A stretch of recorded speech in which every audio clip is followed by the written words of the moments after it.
Hi hello everyone. ಇವತ್ತಿನ ವಿಡಿಯೋದಲ್ಲಿ welcome back to my YouTube channel. ಇವತ್ತಿನ ವಿಡಿಯೋದಲ್ಲಿ ನಾವು ಸೆಕೆಂಡ್ ಪಿ ಯು ಸಿ ಅಕೌಂಟೆನ್ಸಿಯಲ್ಲಿ ಹಿಂದಿ ಸಬ್ಜೆಕ್ಟ್ನಲ್ಲಿ ಬರ್ತಕ್ಕಂಥ ಏಕ್ ಕಹಾನಿ ಯಹಾ ಭಿ ಚಾಪ್ಟರ್ದ ಕ್ವಶನ್ ವಿತ್ ಆನ್ಸರ್ನ ಇವತ್ತಿನ ವಿಡಿಯೋದಲ್ಲಿ ಸ್ಟೆಪ್ ಬೈ ಸ್ಟೆಪ್ ಒಂದೊಂದಾಗಿ ನೋಡ್ತಾ ಹೋಗೋಣ. ಅದರಲ್ಲಿ ಬರ್ತಕ್ಕಂಥ ಕ್ವಶನ್ನ 1 ಮಾರ್ಕ್ಸ್ ಆಗಿರಲಿ, ಅದೇ ರೀತಿಯಾಗಿ ಲಾಂಗ್ ಕ್ವಶನ್ ಆಗಿರಲಿ, ಸಂದರ್ಭ ಸಾರಾಂಶ ಆಗಿರಲಿ, ಬಿಟ್ಟಸ್ಥ ಆಗಿರಲಿ, ಒಂದೊಂದಾಗಿ ಸ್ಟೆಪ್ ಬೈ ಸ್ಟೆಪ್ ಇವತ್ತಿನ ವಿಡಿಯೋದಲ್ಲಿ ಕ್ವಶನ್ ವಿತ್ ಆನ್ಸರ್ ಅದು ಅತ್ಯಂತ ಸರಳವಾಗಿ ಅಂತ ನೋಡ್ತಾ ಹೋಗೋಣ. ಇನ್ನೂ ನಮ್ಮ ಚಾನಲ್ನ ಸಬ್ಸ್ಕ್ರೈಬ್ ಮಾಡಿಲ್ಲ ಅಂದ್ರೆ ಸಬ್ಸ್ಕ್ರೈಬ್ ಮಾಡಿರಿ, ಅದೇ ರೀತಿಗೆ ಲೈಕ್ ಮಾಡಿರಿ, ಶೇರ್ ಮಾಡಿರಿ, ಕಮೆಂಟ್ ಮಾಡಿರಿ ಅಂತ ಹೇಳ್ಕೊತಾ ವಿಡಿಯೋ ಸ್ಟಾರ್ಟ್ ಮಾಡೋಣ ಬನ್ನಿ. ಈಗ ಮೊದಲಿಗೆ ನೋಡ್ಬೋದು ನೀವು ಇಲ್ಲಿ 4ನೇ ಚಾಪ್ಟರ್ ಯಾವುದಪ್ಪ ಅಂದರೆ ಏಕ್ ಕಹಾನಿ ಯಹಾ ಭಿ ಹಿಂದಿ ಸೆಕೆಂಡ್ ಪಿ ಯು ಸಿಯಲ್ಲಿ ಬರ್ತಕ್ಕಂಥ ಏಕ್ ಕಹಾನಿ ಯಹಾ ಭಿ ಚಾಪ್ಟರ್ದ ಕ್ವಶನ್ ವಿತ್ ಆನ್ಸರ್ನ ನೋಡ್ತಾ ಹೋಗೋಣ. ಇತರದ ಲೇಖಕ ಯಾರದಾರಪ್ಪ ಅಂದರೆ ಲೇಖಕಿ ಮನು ಭಂಡಾರಿ ಇದಾರು. ಅದೇ ರೀತಿಯಾಗಿ ಇಲ್ಲಿ ನೋಡ್ತಾ ಹೋಗೋಣ.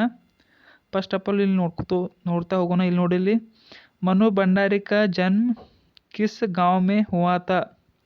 ಮನು ಭಂಡಾರಿ ಕಾ ಜನ್ಮ ಯಾವಾಗ ಆಗಿತ್ತು ಕೇಳಿದಾರೆ. ಅದೇ ರೀತಿಯಾಗಿ ಅಜ್ಮೇರ್ ಸೆ ಪಹಲಿ ಮನು ಕಿ ಪಿತಾಜಿ ಕಹಾ ಥೇ.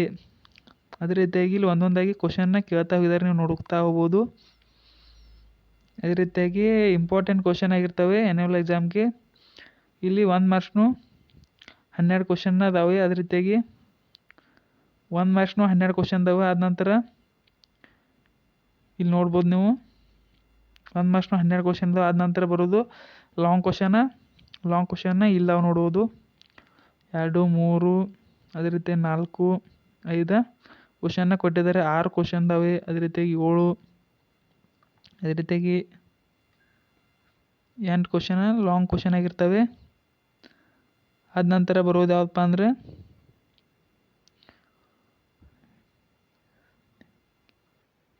ಕಿಸ್ನೆ ಕಿಸಿಸೆ ಕಹಾ ಅಂದರೆ ಇದು ಸಂದರ್ಭ ಸಾರಾಂಶ ಆಗಿದೆ. ಯಾರು ಯಾರಿಗೆ ಹೇಳಿದರು ಅದು ಎಷ್ಟು ಕ್ವಶನ್ ಅದಾವಪ್ಪ ಅಂದ್ರೆ ನೋಡ್ಬೋದು. ಇಲ್ಲಿ 1, 2, 3, 4, 5 ಕ್ವಶನ್ ಆಗಿರ್ತವೆ. ಆದ ನಂತರ ಬರೋದು ಯಾವುದಪ್ಪ ಅಂದರೆ ಸಂದರ್ಭ ಸ್ಪಷ್ಟೀಕರಣ, ಸಂದರ್ಭ ಸಾರಾಂಶ ವಿವರಿಸಿ ಅಂತ ಇಲ್ಲಿ ಕ್ವಶನ್ಗಳು ನಾವು ಕೊಟ್ಟಿದ್ದೆ ನೋಡ್ಬೋದು.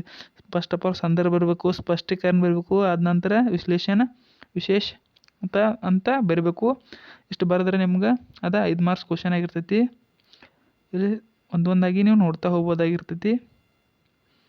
ಇದನ್ನ ಸ್ಕ್ರೀನ್ಶಾಟ್ ಕೂಡ ನೀವು ತಕ್ಕೊಂಡು ಇಟ್ಕೋಬೋದು. ಇಲ್ಲಾಂದರೆ ನಮ್ಮ ಟೆಲಿಗ್ರಾಮ್ ಚಾನಲ್ನ ಜಾಯ್ನ್ ಆದರೂ ಅದರಲ್ಲಿ ಕೂಡ ನಾನು ಸೆಂಡ್ ಮಾಡಿರ್ತೀನಿ PDF ಅನ್ನು.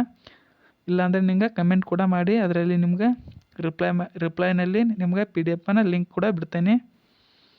ಅದೇ ರೀತಿ ಯಾವುದೇ ರೀತಿಯ ಡೌಟ್ ಇದ್ದರೆ ನನಗೆ ಕಮೆಂಟ್ ಮಾಡಿ ಅಂತ ಹೇಳ್ಕೋತಾ ಈ ವಿಡಿಯೋ ಮುಗಿಸ್ತಾ ಇದ್ದೀನಿ. Thank you for watching. ಮತ್ತೆ ಮುಂದಿನ ವಿಡಿಯೋದಲ್ಲಿ ಸಿಗೋಣ.